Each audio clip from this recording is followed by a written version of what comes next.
Hey Spuddies, Potatomcwhiskey here, and welcome to my analysis of the Vietnam First Look video. Let's just jump right into things and get going. Batu leads Vietnam in Sid Meier's Civilization 6. Very cool. I've been super Batu, excited to see also the known Civ. as Lady True, is best remembered for her fiery personality and abject tenaciousness. She is once said to have proclaimed, "I'd like to ride storms, slay big whales in the open sea, drive out foreign aggressors, reconquer the country, undo the ties of serfdom, and never bend my back to be the concubine of whatever man." Vietnam's unique ability is Nine Dragon River Delta. All land specialty districts can only be built on rainforest, marsh, or woods tiles. Buildings on each type of tile receive either additional science, production, or culture. That is superbly cool. It's very interesting to get a Civ that kind of interacts with the terrain differently. It's also going to make the decision making on whether to chop things more interesting, which is always cool because you have, a unique way to play a particular civilization is always a refreshing experience because you load up the civilization and rather than being like, okay, I'm going to put my holy site, holy blah, blah, blah, you put all my districts here. You have to think, okay, well, I can't put my holy site here because there's no forest, etc. And that's really cool. The other thing that's really neat is that it looks like her buildings get extra yield. So it looks like holy site buildings get extra culture, commercial hub buildings get extra production, and theater square buildings get extra science. I'd be curious to see what the other ones get. And it seems like the extra yields are basically compensation for not having as much flexibility when placing your districts because your adjacency might be a bit lower. This ability also allows woods to be planted with the Medieval Fairs Civic. Oh, okay. So being able to plant woods at medieval fairs is actually a lot earlier than conservation. In fact, I would say that it's a solid 7, 8 civics earlier, an entire era earlier, maybe even 2 eras earlier, which is a really, really big deal because that means you'll be able to start planting your forests in I think it's late Renaissance or something, which is kind of crazy, or early Renaissance even, because that means as Vietnam, you can start actually prepping for a culture victory, like a land-based culture victory, very early on into the game compared to other civilizations. That's really exciting and really cool. I'm really interested to see where they take that. With regards to the other Vietnam bonuses, do they have extra tourism? Because usually the thing that makes a civ a tourism civ is the ability to get more tourism than another vanilla civilization. So for example, Canada, they can convert their production via Mounties into natural wonders, which no other civ can do. France has, for example, at least the Catherine de Medici France, they have the the extra tourism from wonders and building wonders faster, right? So these sort of things is usually what you're looking for in a culture civ, is some way to generate tourism better than other civilizations. Vietnam's unique unit is the medieval era ranged unit, the Voi Chien. Inspired by guerrilla tactics, this unit has additional movement and can even move after attacking. It is more expensive than the crossbowman unit it replaces, but is stronger when defending and has greater sight. Oh, that's really, really cool. So it's basically a high mobility crossbowman that can move after attacking and is hard to kill. That is very, very, very cool. It seems like it'll be a little bit more expensive, but I can definitely see a Voi Chien timing push. That's super, super powerful. Especially because it has that extra movement. Or at least the ability to move and attack and then move, because what that means is you can actually do a fighting retreat or an attacking advance really, really easily.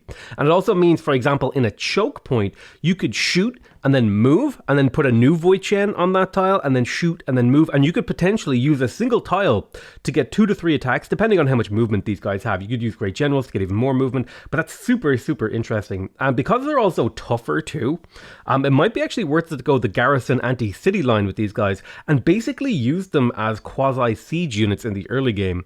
Super, super interested to see how these guys pan out. Vietnam's unique district is called the Tien and offers additional culture for each adjacent district. Once flight is researched, this district generates tourism equal to its culture output. It does not require population and is cheaper to build than the encampment district it replaces. Wow. Okay, so there's a lot going on with this unique encampment. So first of all, it gives you +2 culture, +2 for each adjacent district, which is insane. This kind of tells me that this might be a civ that, wow, I don't even know what to say about that. This might be a civ that can kind of skip holy sites, because normally in a culture game you would go for like religion as a way to get an extra bit of culture or something like that. But getting because you can get up to 12, tourism per encampment here, and then that gets further modified. So you could get somewhere in the region of like 18 base tourism per turn, and then that gets modified again per encampment as long as you place it correctly and use forests and stuff to your advantage. The fact that it doesn't use population is massive, because the hardest part about building a district like this in a tourism game is the fact that you have so many districts that you need to build, right? And that's a really, really interesting mechanic that they've added to this, is that you don't need a population to build it, which almost perfectly addresses what would be my number one criticism of this district if it did not have this ability. If this district took a population to build, you would find yourself running up against problems because like in a tourism victory, you need things like you need a few commercial hubs to get trade routes to other civilizations, or even harbors to get trade routes to other civilizations.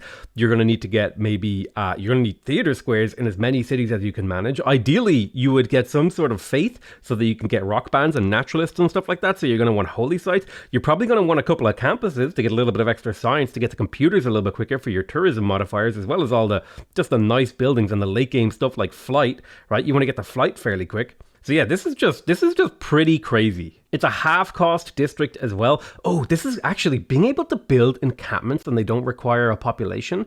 This is going to be an incredibly hard to kill civ. Like, this is going to be the turtle civ.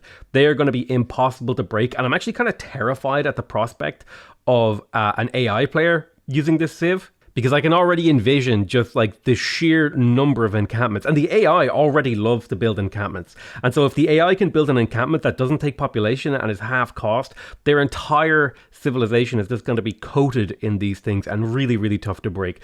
The extra tourism, and this is also another thing I wanted to talk about, is the thing I was talking about earlier. This is the Civ's culture thing. This is its ability to generate tourism that no other Civ can get, which is really, really cool. Because even if you were to build like a diamond of these things with two tans touching each other, and then with two more districts touching it, all of those districts, like, you're going to get like +6 culture per turn, +6 tourism per turn, and all those two districts that are touching those two tans, they'll get +1 adjacency and all that other sort of stuff. Very, very, very cool. I mean, really, I think this is one of the coolest unique districts that we've had in a while. Batu's unique ability, Drive Out the Aggressors, provides additional combat strength for units fighting in rainforest, marsh, or woods tiles. This bonus is further increased for tiles owned by +10 combat strength. Beginning a turn in rainforest, marsh, or woods also provides additional movement, which is also further increased for tiles owned by Vietnam. So that's like reinforcing just how hard this Civ can turtle. +5 combat strength for being on a harvestable feature, and +1 movement if you begin your turn there, which goes up to +10 and +2. This Civ is going to be insane. I'm curious, actually, will this work on builders? Because that might mean that Vietnam has the highest mobility builders in the entire game. If this ability applies to builders and it allows them to move, I'm wondering if it's only for military units, but if it applied to builders and settlers, this is going to mean that Vietnam can actually get their settlers and builders out of their tiles a couple of turns sooner. And that might not seem like a big deal, but being able to get a Eureka a couple of turns sooner by improving a tile, or just getting the tile improvement built a little bit sooner, getting your harvests out a little bit sooner, that's going to have like ripple effects and snowballs across your entire game, to where this could be a very generally powerful bonus in the same vein as Grand Colombia. Vietnam can be flexible in its path to victory, focusing on either science or culture depending on the placement of districts. Either way, construct buildings as quickly as possible to leverage their extra yields. Avoid desert, but don't be afraid to settle in open plains or grassland, as Vietnam can plant woods early. However, rainforests can't be planted, so think carefully before chopping them. Woods, rainforest, and marsh tiles owned by Vietnam offer the Civ significant tactical benefits, turning Vietnam into a defensive powerhouse. Of course, if you choose your battles strategically, these tiles also allow Vietnam to render some crippling offensive attacks.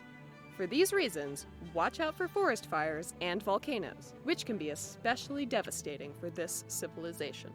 Will you ride storms, slay big whales, and reconquer the country? How will you lead Vietnam in Sid Meier's Civilization 6? Very, very cool. Let's take a moment to talk about some of that endgame stuff. Also, I want to go back here to look at their abilities, because I want to talk about each of these individually. So the 9 Dragon River Delta gives +1 culture for every building in a district built on woods, +1 science in rainforests, and +1 production in marshes. Now, normally marshes are a little bit of a downside, but the fact that you can now actually guarantee a little bit of extra, yields, like when I see marshes in my games, I'm going to be like, hell yeah. And getting extra culture from woods, that might mean you could probably skip some of your theater squares early game, because you're going to be getting more culture from those things, and maybe you could, for example, go for a science district. Very, very cool. I want to take a moment to just look at this. Look at this holy site, right? It's getting +1 culture for each building because it was built on woods, and the commercial hub is getting +1 production.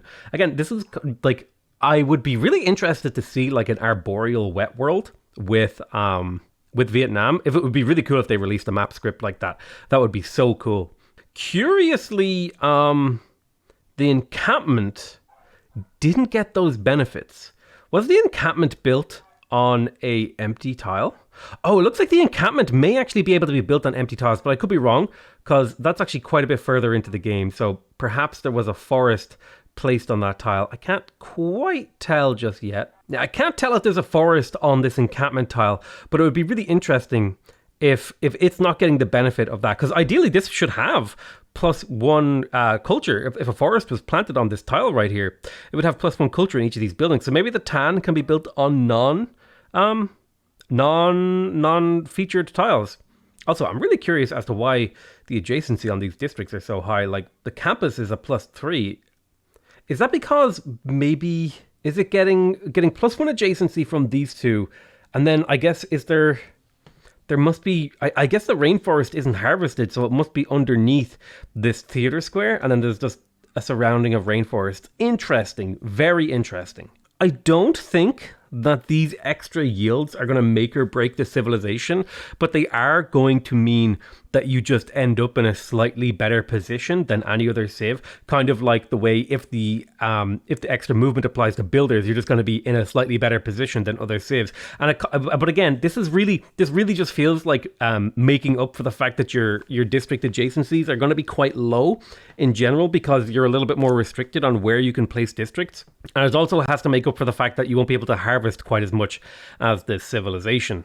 I've actually never seen a district go on fire in my game, so I'm curious to see if this is even possible, because as far as I understand it, when you place a district, it normally erases the feature underneath it, but that might not be true for Vietnam if they get to preserve them. I'm super excited to get a chance to play around with these abilities. This just looks like a very strong, very straightforward, very fun and unique civilization that isn't like crazy overpowered. It's just like a really good, straightforward civ that's really hard to kill. This is going to be like the turtle player's dream civilization. Anyway, I love you all very much, and I'll see you guys next time. Bye bye!